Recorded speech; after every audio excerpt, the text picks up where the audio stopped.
Martha Stewart, domestic goddess and queen of entertainment. The very name conjures images of impeccable table settings, domestic bliss, and flawless lemon meringue pies. But what if I told you that that journey of this woman who built a billion-dollar empire on good taste wasn't always sunshine and roses? In fact, she faced public scandal that was so humiliating that many thought her career was over, but Martha Stewart has never been one to go down without a fight. So she came up with one of the most epic comebacks of all time. How did she do it? What exactly happened that caused her to take such a massive fall from grace? Let's rewind a few years. It was 2002. Martha Stewart, a self-made billionaire, was at the peak of her career. She was the ultimate domestic guru, the Teflon queen, as some called her, seemingly untouchable to her perfectly curated world. Her company, Martha Stewart Living Omnia Media, MSLO, was also thriving. MSLO offered everything from cookbooks to crafting supplies, all presented in Martha's signature style, elegant, practical, and aspirational. But unknown to the public, a storm was brewing. One of Martha's close friends, biotech executive Samuel Wakesell, was embroiled in an insider trading scandal involving the company ImClone Systems. ImClone's stock price was about to plummet after the news that a crucial cancer drug they were developing received a negative FDA report. Now here is where things get interesting. On December 20th, 2002, Martha received a call from her stockbroker, Peter Bukanovic. The details of the conversation are still debated, but according to the government's case, Bukanovic informed Martha that ImClone's stock price was dropping and that she should sell her shares. Martha allegedly immediately ordered the sale of all 3,928 shares of ImClone she owned just before the bad news about the drug became public, saving herself a potential loss of around $45,000. The news of Martha's stock sale sent shockwaves through the business world. Was this a simple coincidence, or had she used insider information? The SEC, the Securities and Exchange Commission, launched an investigation into the case and started by questioning Martha. Martha, confident in her innocence, denied any wrongdoing. She claimed she had pre-existing stop-loss order with Bukanovic to sell the shares if the price fell below a certain point. As the investigation continued, cracks began to appear in Martha's story. Discrepancies arose in her account of the conversation with Bukanovic. He claimed she initiated the call and asked him about ImClone, contradicting her initial statement. The pressure increased and accusations of Martha being involved in insider trading spread like wildfire. To make matters worse, the media frenzy was relentless. Martha Stewart, the woman who had built her brand on perfection, was now a symbol of deceit. Her face was now front page news for all the wrong reasons. The fallout of Martha's insider trading accusations was immediate, and public scrutiny took its tolls. Sponsors pulled out of Martha Stewart Living shows, and her company's stock price plummeted. Stores carrying her merchandise started dropping her products, and things turned sour for Martha Stewart. The carefully crafted image of Martha, the impeccable domestic expert, now lay in tatters. The whole situation took a dramatic turn in June 2003. Martha, along with Bukanovic, were indicted on charges of securities fraud, conspiracy, and obstruction of justice. But that's not all. The focus of Martha's case then shifted from the actual insider trading to the event after the stock sale. The government accused Martha and Bukanovic of concocting a story to cover their tracks. They alleged that Martha pressured Bukanovic to lie about the details of their conversation to protect her image. Well, at this point, if Martha still had people who doubted that she was guilty before the indictment, she definitely lost all of them once this information was revealed to the world. Many wanted to get more scope on the scandal surrounding Martha and did all they could to achieve their aim.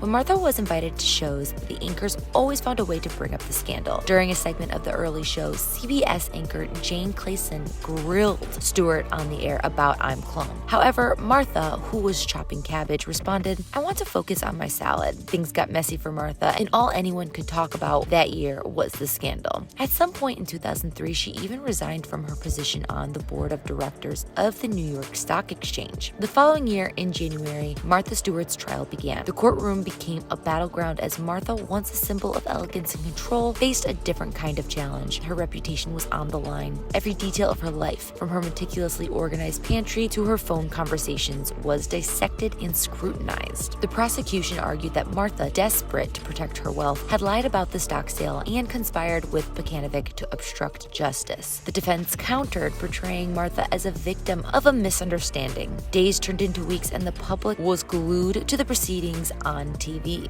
The image of Martha, who once epitomized domestic perfection, was replaced by a woman facing severe criminal charges charges. After a tense 6-week trial, the jury reached a verdict. In March of 2004, Martha Stewart was found not guilty of insider trading or relief for what remained of her fans. However, she was convicted of conspiracy, obstruction of justice, and making false statements to federal investigators. Additionally, Bukanovic and Wakesel faced federal charges leading to convictions. 4 months later, Martha Stewart was sentenced to 5 months in prison, followed by 5 months of home confinement and 2 years of probation, alongside a fine of $30,000. Just like that, the once powerful CEO was now a convicted felon. Her fall from grace was complete. Many predicted that this would be the end of Martha Stewart as we knew her. But as she reported to the Federal Correctional Institution in Alderson, West Virginia, a new chapter in the Martha Stewart saga began.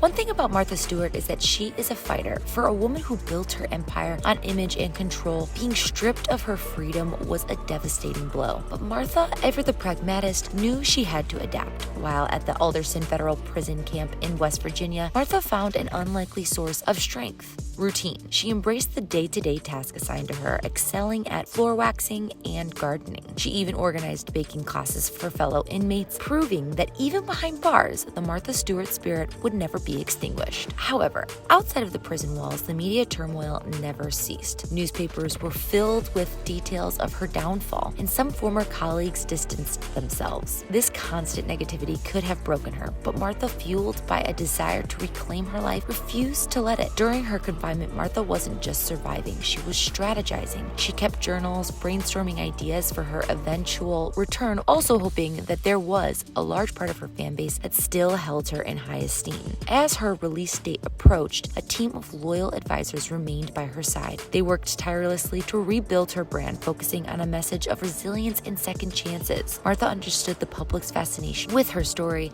its rise and fall, and potential rise again. They would leverage this narrative, but with a twist. In March of 2005, after serving 5 months, Martha walked out of prison as a changed woman. Gone was the image of unattainable perfection. In its place, a more relatable Martha emerged. Fans were stationed outside the prison chanting, "Save Martha." And this lady, fueled by the love of her fans, said, "I'll be back. I will be back. I'm used to all kinds of hard work, as you know, and I'm not afraid whatsoever." She spoke openly about her experience, acknowledging her mistakes and expressing her remorse. When it was time for her comeback, the entertainment queen did not hold back due to her past. She was once again involved in Martha Stewart living. Her business ventures also diversified. She launched a largely popular cooking app, partnered with Kmart for an affordable home goods line, and embraced social media, showcasing her life on a farm in Bedford, New York. However, the most significant part of her comeback was in television. The same year she was released from jail, Martha starred in an adapted version of The Apprentice, named The Apprentice Martha Stewart. Although it did not receive much traction, that didn't deter Martha from her goals. She returned to daytime television with The Martha Stewart Show and released her first book since leaving jail, The Martha Rules, a book on starting and managing a business. Barely a month later, The Martha Stewart Baking Handbook was released. Martha was on a roll. Her ability to adapt and embrace the unexpected propelled her forward. She was not afraid to make fun of herself, appearing on shows like Saturday Night Live and even collaborating with unlikely partners like rapper Snoop Dogg, who became a very good friend of hers. This self-deprecating humor endeared her to a younger generation. She became a familiar face on NBC's Today Show, where she usually gives her 2 cents during the cooking, crafting,